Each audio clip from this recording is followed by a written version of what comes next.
Most canned tuna looks almost identical from the outside. A blue can, a picture of clean fish, words like wild caught, in water, light, or white. But those words do not always tell you what species you are buying, how the fish was packed, why broth appears in the can, or what makes one tuna product very different from another. Today, we are examining 5 popular canned tuna products. We will compare the fish type, packing liquid, added broth, sodium, texture, and label transparency.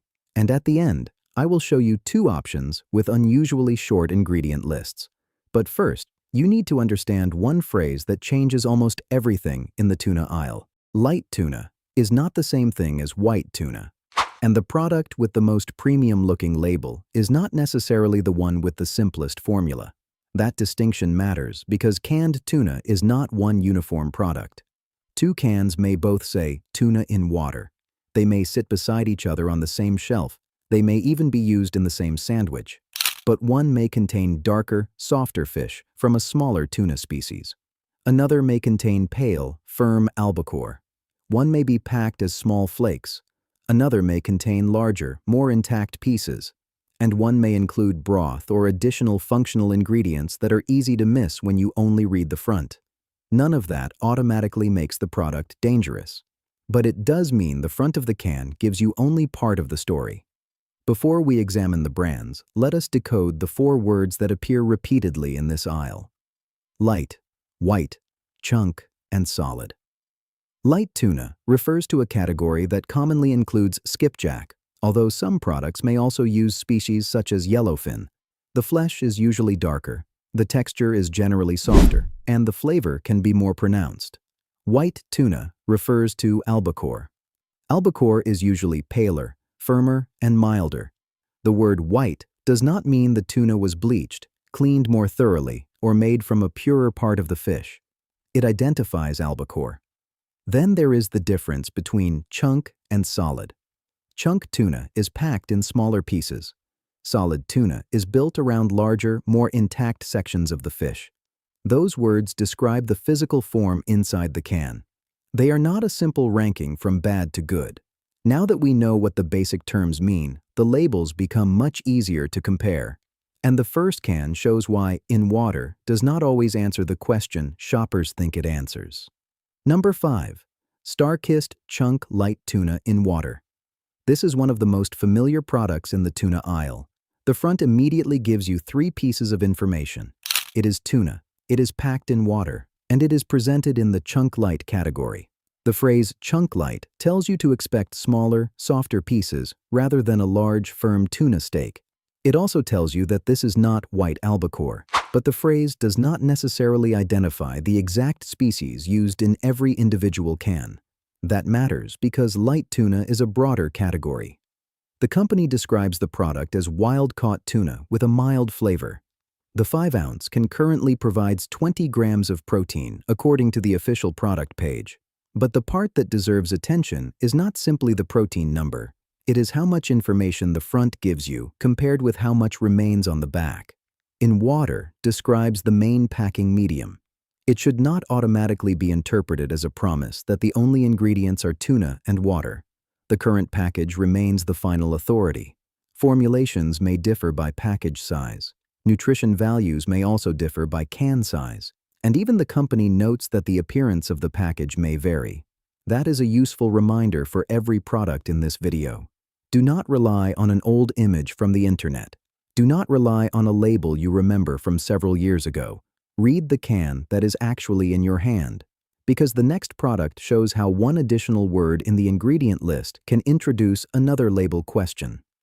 Number 4. Bumble Bee Chunk Light Tuna in Water. From the front, this product belongs to the same broad category as the StarKist can. Chunk light tuna, packed in water, a familiar format designed for sandwiches, casseroles, salads, and quick meals. But the official ingredient list currently reads light tuna, water, vegetable broth, sea salt. That is still a relatively short list, but it is not simply tuna and water. The vegetable broth is there as part of the formulation.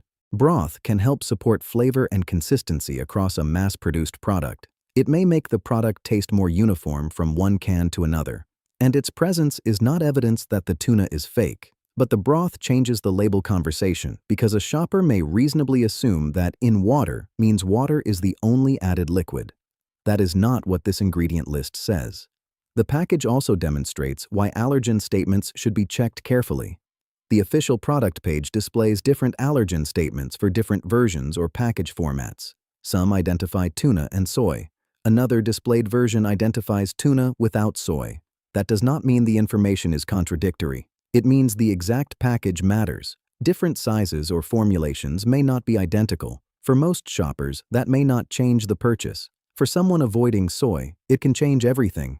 This is why the front label phrase, tuna in water, cannot replace the ingredient list and allergen statement. The front tells you the broad category. The back tells you whether the exact can fits your needs. And the next product makes the allergen connection much more explicit. Number 3. Chicken of the sea chunk, light tuna in water. Again, the front looks simple. Chunk light tuna, wild caught, packed in water, high in protein, low in fat.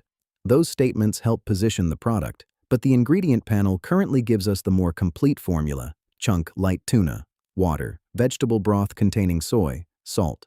This time, the connection between broth and soy is clearly stated.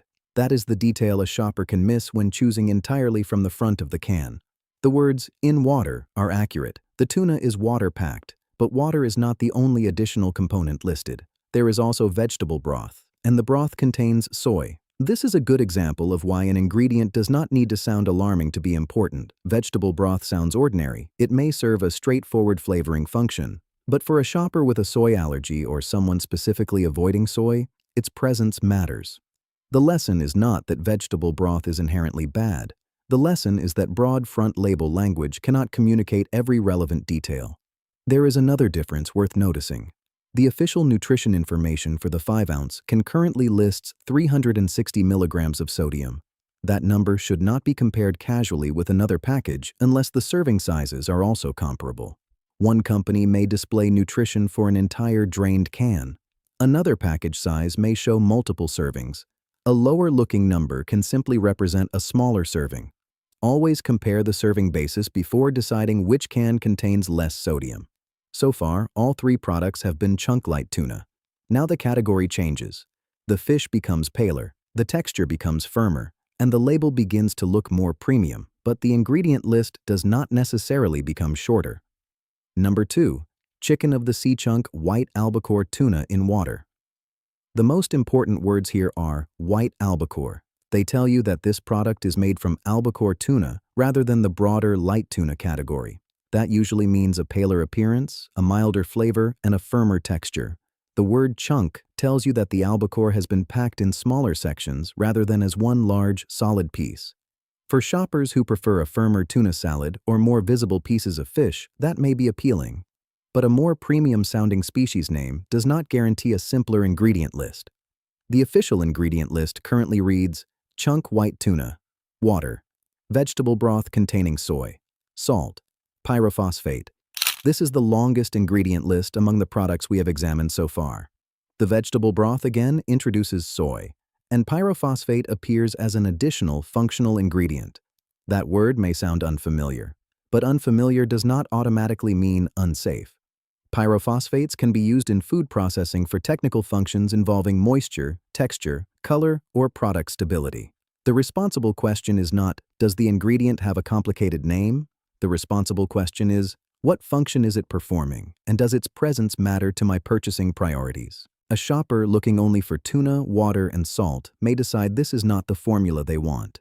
Another shopper may prioritize mild flavor, firm texture, convenience, or price, and be comfortable with the ingredient list. The label gives both shoppers the information they need.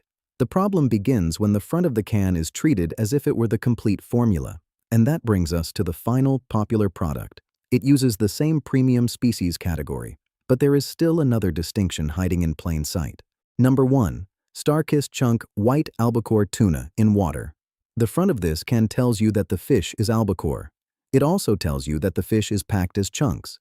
That places it in the same broad style category as the previous chicken of the sea product: pale tuna, mild flavor, firm texture, smaller pieces rather than one intact tuna steak. The official StarKist page currently describes the 5-ounce can as containing 100 calories and 22 grams of protein. It also states that the tuna is wild-caught. Those facts may help a shopper compare nutrition and product positioning, but they still do not replace the physical package.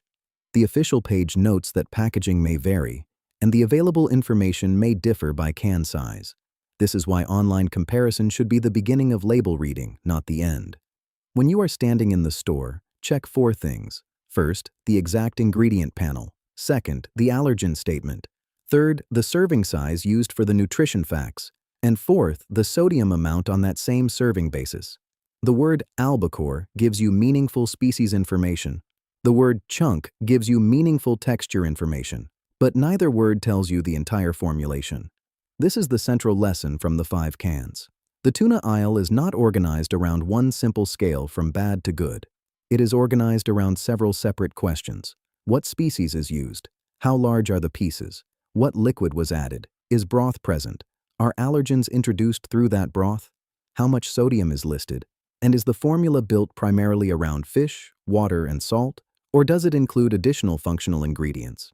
2 cans that look almost identical can behave differently in the same sandwich. One may be softer and darker, another may be pale and firm. One may break apart immediately when mixed with mayonnaise, another may retain larger pieces. One may contain broth with soy, another may not. That is why the best choice depends on what you are actually trying to buy. If this is the kind of grocery store detail you want explained without fearmongering, subscribe to Behind the Label.